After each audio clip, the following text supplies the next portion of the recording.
जैसा कि आप सभी जानते हैं कि भारत में इलेक्शन 2024 के रिजल्ट्स के बाद से लगातार चर्चाएं चालू हैं अलग अलग प्रकार की। जैसे मोदी जी ने प्रधानमंत्री पद की शपथ ली, मोदी 3.0 बना, उनके साथ साथ उनके जो अलाइज थे उन्होंने गठबंधन में टीडीपी और जेडीयू ने जो पार्टिसिपेशन किया वो सुर्खियों में रहा। फिर सुर्खियों के बाद में मंत्रियों को शपथ दिलाई गई, वो सुर्खियों में रहा। और सुर्खियों के बाद जो अंत में बात निकल कर आई वो ये है कि कैबिनेट में तो चलो ठीक है कि सहयोगी दलों को इतने पदों में से 72 पदों में से कुल 11 ही पद मिले, लेकिन बाद में सब अच्छा हो जाएगा क्योंकि लोकसभा के अंदर जो स्पीकर का पद है वो जेडीयू या टीडीपी को मिल जाएगा।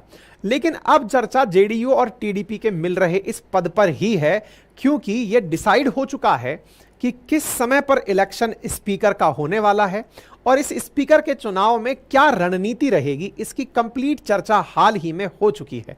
ब्रेकिंग न्यूज तो यह भी चलाई जा रही है कि एनडीए ने प्रॉपर तरीके से यह डिसाइड कर लिया है कि पार्लियामेंट स्पीकर की पोस्ट किसे दी जाएगी। यह चर्चा आई, लेकिन इसी बीच में एक चर्चा और आ गई और वो है प्रोटेम स्पीकर की। और इस प्रोटेम स्पीकर की चर्चा में कांग्रेस का नाम निकल कर आता है, क्योंकि एक कांग्रेस एमपी का नाम प्रोटेम स्पीकर के लिए टॉप ट्रेंडिंग में चल रहा है। सुर्खियां बनती हैं कि कांग्रेस के सुरेश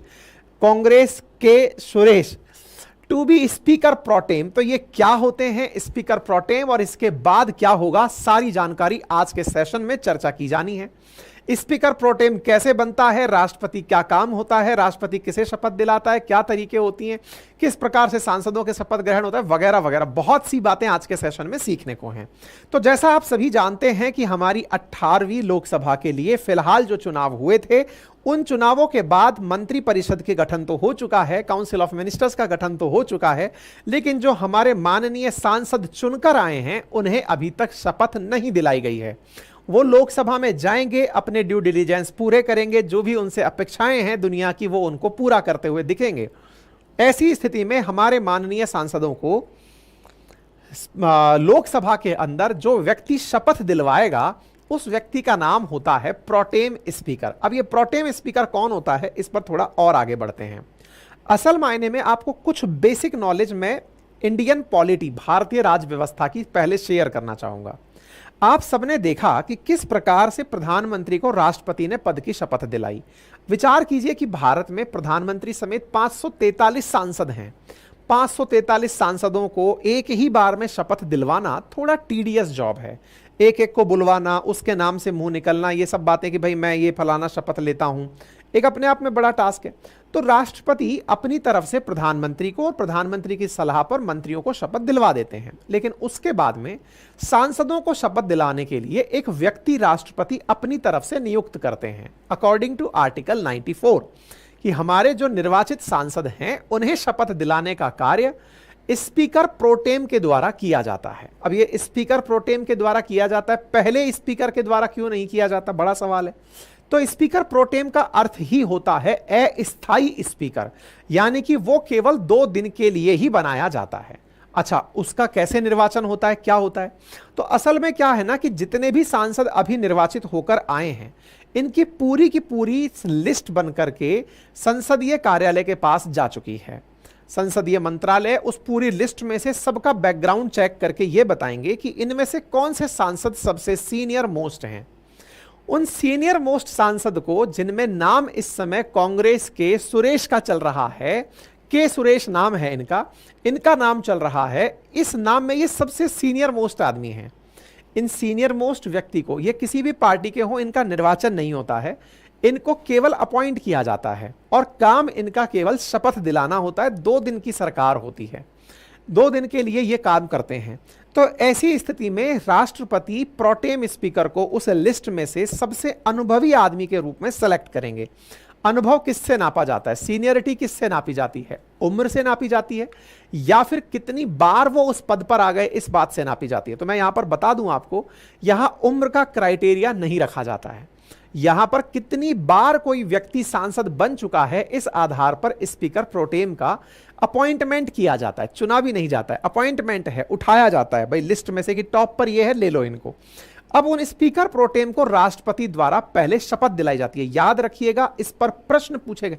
मैं जो बातें यहां से आगे बोल रहा हूं कई बार विभिन्न प्रतियोगी परीक्षाओं में पूछी जा चुकी हैं। फिर से, स्पीकर प्रोटेम आर्टिकल 94 के काम के लिए होता है। नंबर 2, स्पीकर प्रोटेम को शपथ राष्ट्रपति द्वारा दिलाई जाती है। नंबर 3, इनकी सीनियरिटी उम्र से नहीं, पद की वरीयता से, कितनी बार उस पद पर आए हैं इससे निर्धारित की जाती है।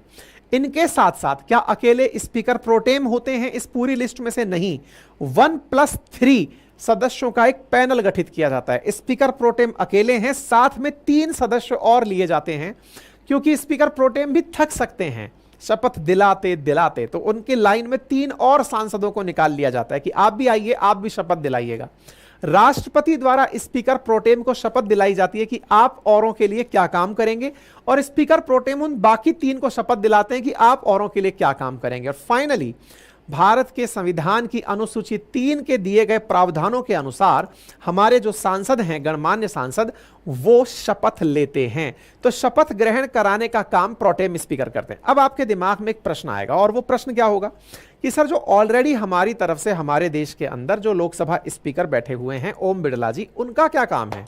ओम बिड़ला जी अभी भी देश में स्पीकर के पद पर हैं। याद रखिएगा, आज की तारीख तक भी वो स्पीकर हैं। आप कहेंगे कि सर, लोकसभा तो भंग हो चुकी है, लोकसभा तो डिसॉल्व हो गई 5 तारीख को जब रिजल्ट आए 4 जून के बाद। बिल्कुल सही कह रहे हैं। स्पीकर पर के पद पर बैठा हुआ व्यक्ति जिस दिन प्रोटेम स्पीकर पद पर आएगा, उस दिन तक स्पीकर जो है ना, वो पद पर रहता है। यानी कि ओम बिड़ला जी उस दिन इस्तीफा देंगे। किस दिन? जब प्रोटेम स्पीकर आकर सीट पर बैठेगा। पॉइंट क्लियर हो रहा है? अच्छा, इसका मतलब यह हुआ कि स्पीकर का पद कभी खाली ही नहीं रहता है, वो वहां तक पद पर बने ही रहेंगे। चलिए ठीक है, प्रोटेम स्पीकर आ जाएंगे। प्रोटेम स्पीकर दोनों 2 दिन तक प्रॉपर तरीके से शपथ ग्रहण का कार्यक्रम करा देंगे। इसके बाद होगा राष्ट्रपति का अभिभाषण। राष्ट्रपति सदन को संबोधित करेंगे और उनको बताएंगे कि वर्तमान सरकार की क्या अपेक्षाएं हैं। अब राष्ट्रपति को क्या पता कि क्या अपेक्षाएं हैं? आपको याद होगा कि there shall be a council of minister to aid and advice to the president, अर्थात राष्ट्रपति की सलाह के लिए काउंसिल ऑफ मिनिस्टर होती है। असल मायने में राष्ट्रपति अपने अभिभाषण में जो भी बातें बोलते हैं, उन बातों को काउंसिल ऑफ मिनिस्टर ही लिख कर देता है। अब ये काउंसिल ऑफ मिनिस्टर कब लिख करके देगा राष्ट्रपति को, सो दैट राष्ट्रपति ये बातें बोल पाए? तो मेरे प्यारे साथियों, इस काम के लिए प्रॉपर तरीके से राजनाथ सिंह जी जो बीजेपी के नेता हैं, उनके घर पर मीटिंग हो चुकी है। 18 जून के दिन राजनाथ सिंह जी के आवास पर एनडीए के लीडर्स इकट्ठे हुए, और 24 जून से जो संसद का सत्र शुरू हो रहा है, इस सत्र के अंदर राष्ट्रपति जी से सरकार की कौन सी बातें बुलवानी हैं, इनका प्रॉपर खाका तैयार किया गया। इसके अंदर कई नेता उपस्थित थे। उन नेताओं ने अपने द्वारा भविष्य को लेकर के सरकार की क्या विजन है, क्या मंशा है, क्योंकि राष्ट्रपति का अभिभाषण असल मायने में केंद्र सरकार का ही कहा हुआ बात होता है। केंद्र सरकार के नाम पर राष्ट्रपति ही होते हैं जो पब्लिकली बोलने आते हैं। ठीक है, राष्ट्रपति का जैसे ही अभिभाषण होगा, उसके बाद में 26 तारीख के दिन यानी 26 जून के दिन अध्यक्ष का चुनाव किया जाएगा। दोनों सदन 28 जून को राष्ट्रपति के अभिभाषण पर धन्यवाद प्रस्ताव पर बहस करेंगे। धन्यवाद प्रस्ताव पर बहस राष्ट्रपति के अभिभाषण के बाद होती है। अच्छा, मैं एक चीज यहां पर और बता दूं, धन्यवाद प्रस्ताव का अर्थ होता है कि राष्ट्रपति के भाषण पर सब अपनी प्रतिक्रियाएं देते हैं। असल में वो राष्ट्रपति पर प्रतिक्रिया नहीं होती है, वो प्रतिक्रिया सरकार पर होती है, और उस प्रतिक्रिया में बहुत से प्रश्न उठाए जाते हैं और उन प्रश्नों का जवाब प्रधानमंत्री देते हैं। और वो प्रधानमंत्री 2 से 3 जुलाई के बीच में इस पद पर रहते हुए, प्रधानमंत्री के पद पर रहते हुए, उस अभिभाषण में राष्ट्रपति द्वारा कही गई बातों का जवाब देंगे। तो उम्मीद है पूरी प्रक्रिया समझ में आ जाए। इसी बीच में स्पीकर का चुनाव भी हो लेगा। मेरे प्यारे साथियों, 26 जून को अध्यक्ष का चुनाव हो जाएगा। अध्यक्ष का जब चुनाव होगा तो उस अध्यक्ष के चुनाव का प्रस्ताव प्रधानमंत्री द्वारा पेश किया जाता है कि साहब हम इलेक्शन कराना चाहते हैं। ये साधारण बहुमत से निर्वाचित होकर आते हैं। यहां पर लोकसभा उपाध्यक्ष का पद भी होता है, लेकिन पिछली बार के लोकसभा के चुनाव में, पिछली बार की लोकसभा में, 17वीं लोकसभा में उपाध्यक्ष का पद खाली था। अकॉर्डिंग टू परिपाटी कन्वेंशन चला आ रहा है कि वो अपोजिशन पार्टी को दिया जाता है, तो संभव है इस बार उस पद को अपोजिशन से भर दिया जाए और जो स्पीकर का पद है वो सत्तारूढ़ पार्टी अपने पास रखे। प्राप्त जो सुना समाचार पत्रों में न्यूज चल रही है उसके अनुसार प्रोटेम स्पीकर कांग्रेस का बन जाएगा, 2 दिन में शपथ दिलाएगा, अपने पद से हट जाएगा, 24 तारीख को स्पीकर का चुनाव होगा और सबसे बड़ी पार्टी होने के नाम पर बीजेपी अपना उम्मीदवार यहां पर रखेगी, ऐसा सुर्खियों में चल रहा है, सोर्सेस के आधार पर न्यूज चैनल्स में चल रहा है। देखना होगा कि भारत में वर्तमान में जो बैठे हुए जो स्पीकर महोदय ओम बिड़ला जी हैं ये कंटिन्यू करते हैं या बीजेपी किसी और व्यक्ति को स्पीकर के पद पर बिठाती है या एनडीए अपने द्वारा किसी और व्यक्ति को सजेस्ट करता है, क्योंकि अगर बीजेपी स्पीकर पद पर अपने किसी व्यक्ति को बिठाती है तो टीडीपी और जेडीयू साथ में बने रहेंगे या नहीं, ये अपने आप में एक बड़ी चुनौती हो सकती है। फिलहाल के लिए आपको यह जानकारी और दे दूं कि पिछली बार वाली जो लोकसभा थी उसमें भाजपा के वीरेंद्र कुमार उस समय सबसे सीनियर मोस्ट हुआ करते थे और वो प्रोटेम स्पीकर बनकर आए थे। ठीक है साहब, तो ये जानकारी मैंने आप लोगों को दे दी है। वीरेंद्र कुमार 2019 के अंदर भाजपा की तरफ से थे और उस समय 2019 के प्रोटेम स्पीकर बने थे। वर्तमान में जो के सुरेश हैं जिनकी चर्चा चल रही है उन्हें प्रोटेम स्पीकर बनाने की बात चल रही है। आप कोडिकुन्नील इनका नाम है, ये केरल की मवेलीकारा लोकसभा सीट के सांसद हैं और 1989 से ये इस सीट पर कार्यरत हैं।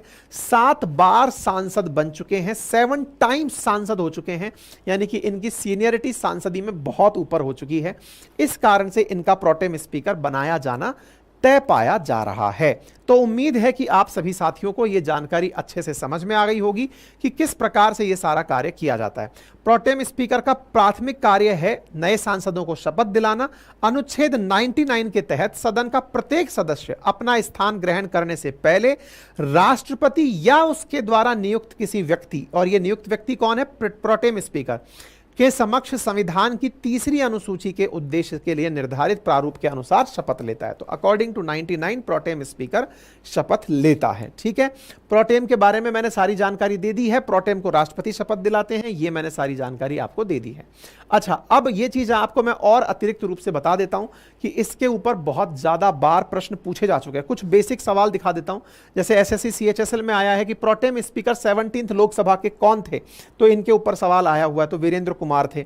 ऐसे ही एक क्वेश्चन और दिल्ली पुलिस के अंदर पूछा गया था, प्रोटेम स्पीकर जो होते हैं इनका कौन सा स्टेटमेंट इंडिया के अंदर करेक्ट है, उनको किसके द्वारा अपॉइंट किया जाता है, तो मैंने अभी बता दिया कि राष्ट्रपति के द्वारा अपॉइंट किया जाता है। ठीक है, यह जानकारी तो प्राप्त कर ही ली। बाकी इस तरह की कंप्लीट जानकारी और डिटेल में भारतीय राजव्यवस्था की वो आपको हमारे एनसीईआरटी के बैच में प्राप्त हो जाएगी, जहां हम आपको डिटेल में भारतीय राजव्यवस्था किस प्रकार से संसद कार्य करती है, जो कि आपके सिलेबस का एक महत्वपूर्ण हिस्सा है, राष्ट्रपति का निर्वाचन कैसे होता है, किस प्रकार से संसद की कार्यवाही चलती है, किस प्रकार से ह्यूमन राइट कमीशन काम करता है, यूपीएससी कैसे काम करता है, सारी जानकारियां आपको उन सेशंस में दी जाएंगी जो एनसीईआरटी क्लास 6 से 12th तक हम डिस्कस करने जा रहे हैं अपने एप्लीकेशन अपनी पाठशाला पर, जिसका लिंक कमेंट बॉक्स में दिया गया है।